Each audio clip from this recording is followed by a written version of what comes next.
bersukacitalah dalam Tuhan, ucapkan syukur dalam tiap keadaan. Jangan risau, apapun jua, nyatakan permohonanmu dalam doa. Kemanapun kau melangkah, haleluya, nyanyikan hidup yang indah, haleluya.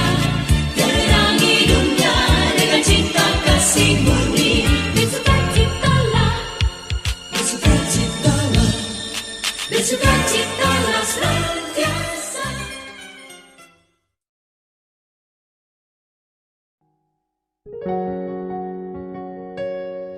Mari kita buka Alkitab kita dari Filipi 4 ayat 4 sampai 6.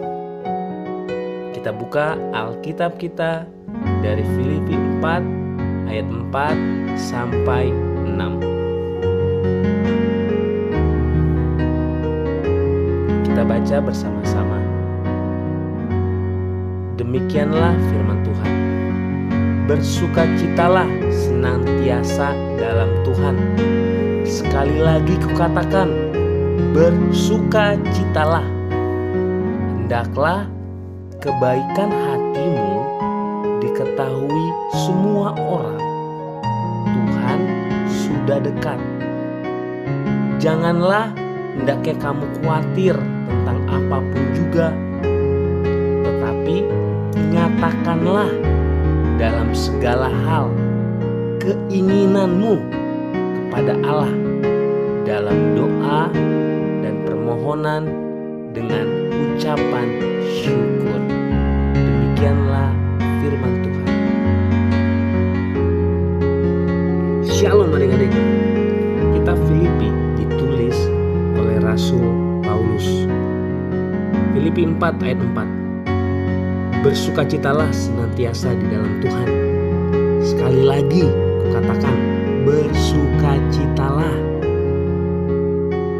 Rasul Paulus mengingatkan kita agar senantiasa bersukacita di dalam Tuhan. Bahkan diulang 2 kali. Mengapa kata bersukacita ini diulang 2 kali? Jawabnya, karena kita manusia sering lupa untuk bersukacita. Firman Tuhan mengingatkan lagi agar kita tidak lupa bahwa sukacita itu penting. Sukacita harus dimiliki setiap anak-anak Tuhan. Dalam keadaan apapun, susah, sedih, senang, baik, tidak baik, buruk, ketakutan, khawatir, kita harus tetap bisa untuk bersukacita di dalam Tuhan. Pertanyaannya, kenapa kita bersukacita di dalam Tuhan? Pertama, kenapa kita bersukacita di dalam Tuhan? Karena kita punya Tuhan dengan atributnya Tuhan yang luar biasa. Kita bisa sebutkan satu-satu. Dia Tuhan yang perkasa, Dia Tuhan yang baik, Dia Tuhan yang penuh kasih, Dia penyayang, Dia ajaib, Dia dokter dari segala dokter. Dia mengatakan tidak usah khawatir kepada kita. Dia akan melindungi kita dalam segala keadaan. Dia memberikan kita kasih karunia, grace. Dia mengampuni kesalahan kita. Dia memberikan kita surga. Dan masih banyak lagi sifat dan atributnya Tuhan yang bermanfaat buat kita. Apakah itu semua tidak cukup bagi kita untuk bersukacita? Itu sudah lebih dari cukup. Makanya mulai hari ini kita belajar untuk bersukacita di hari ini. Kenapa kita harus bersukacita? Yang kedua, karena sukacita itu baik bagi kerohanian kita. Ingat adik-adik, kita adalah manusia roh. Kalau roh kita baik, maka akan berbuahkan dengan sukacita. Maka Ketika kita tidak sukacita, berarti ada permasalahan di roh kita. Kita harus cepat-cepat datang ke hadirat Tuhan, memohon belas kasihan Tuhan atas hidup kita. Dan yang ketiga, sukacita itu penting buat jasmani kita. Selain kita manusia roh, kita manusia yang mempunyai jiwa, dan kita mempunyai tubuh, yaitu jasmani. Ingat, Amsal 17 ayat 22 mengatakan, hati yang gembira adalah obat yang manjur, tetapi semangat yang patah mengeringkan tulang. Orang yang mempunyai hati yang gembira pasti ada sukacita, dan orang yang bersukacita pasti mempunyai semangat hidup. Apalagi keadaan sekarang yang sangat rentan dengan penyakit virus corona. Menteri Kesehatan kita menyuruh kita untuk bahagia.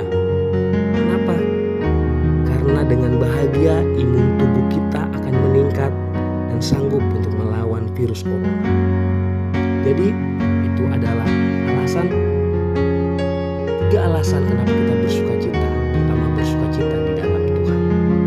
Sekarang, bagaimana caranya agar kita tetap dapat bersukacita? Bersukacita harus disengaja.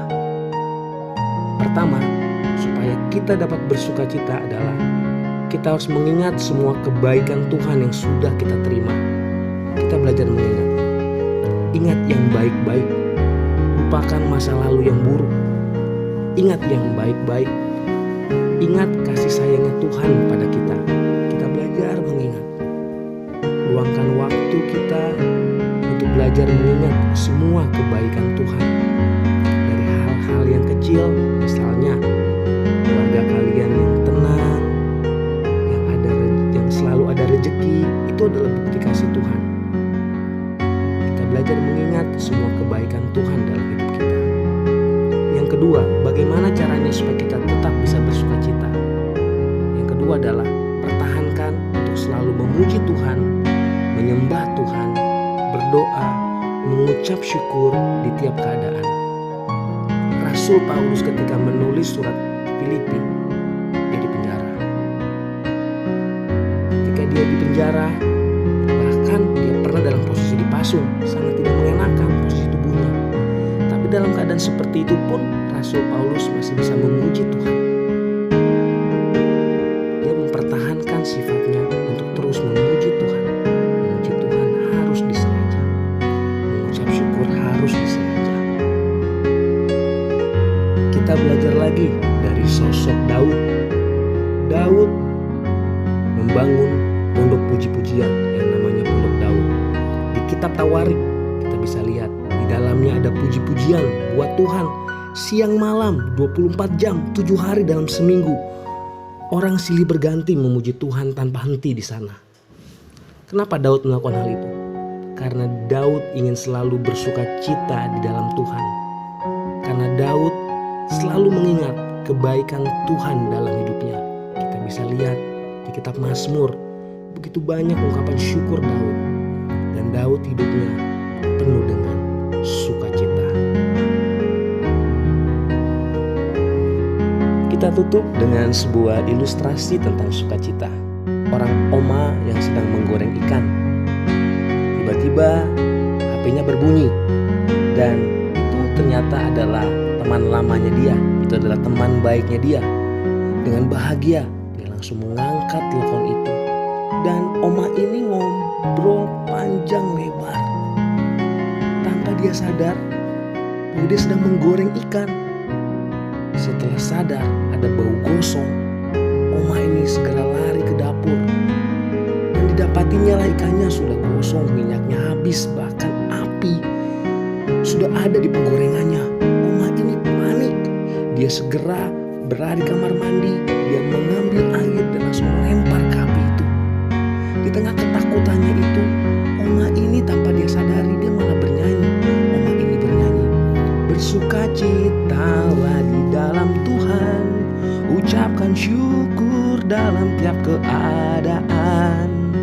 Jangan risaukan soal apapun juga, nyatakan permohonanmu dalam doa. Oma ini tiba-tiba bebas saja bernyanyi. Karena Oma ini rajin ibadah, dia rajin memuji Tuhan dalam hidupnya. Hidupnya selalu penuh dengan sukacita. Hingga saat genting seperti itu pun Oma ini pun nyanyi. Setelah Oma ini menyiram penggorengan ini dengan air, tanpa dia sadari Oma ini ternyata pingsan. Lalu ketika Oma ini sadar, dia melihat penggorengannya sudah tidak ada apinya lagi dan kompornya pun sudah mati. Di situ Oma yakin bahwa ini adalah pekerjaan Tuhan yang melindungi dia.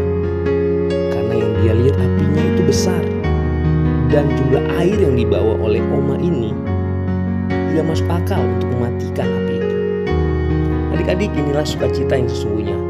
Di saat ada masalah, ada bencana, ada wabah, kita masih tetap memuji Tuhan. Kita selalu ingat Tuhan. Mari kita bersatu di dalam doa. Terima kasih Tuhan Yesus untuk firman yang sudah kami dengarkan, yang mengingatkan kami untuk selalu bersukacita di dalam segala keadaan kami, bersukacita di dalam Engkau Tuhan, karena Engkau adalah Tuhan kami yang menyayangi kami, yang mengasihi kami. Engkau yang mengatakan kepada kami untuk tidak khawatir sekalipun keadaan kami sedang terdapat berbagai penyakit, tapi Engkau mengatakan kepada kami untuk tidak khawatir. Tuhan Yesus, kami serahkan kehidupan kami, keluarga kami, saudara-saudara kami, tetangga kami, dan semua orang seluruh dunia pada saat ini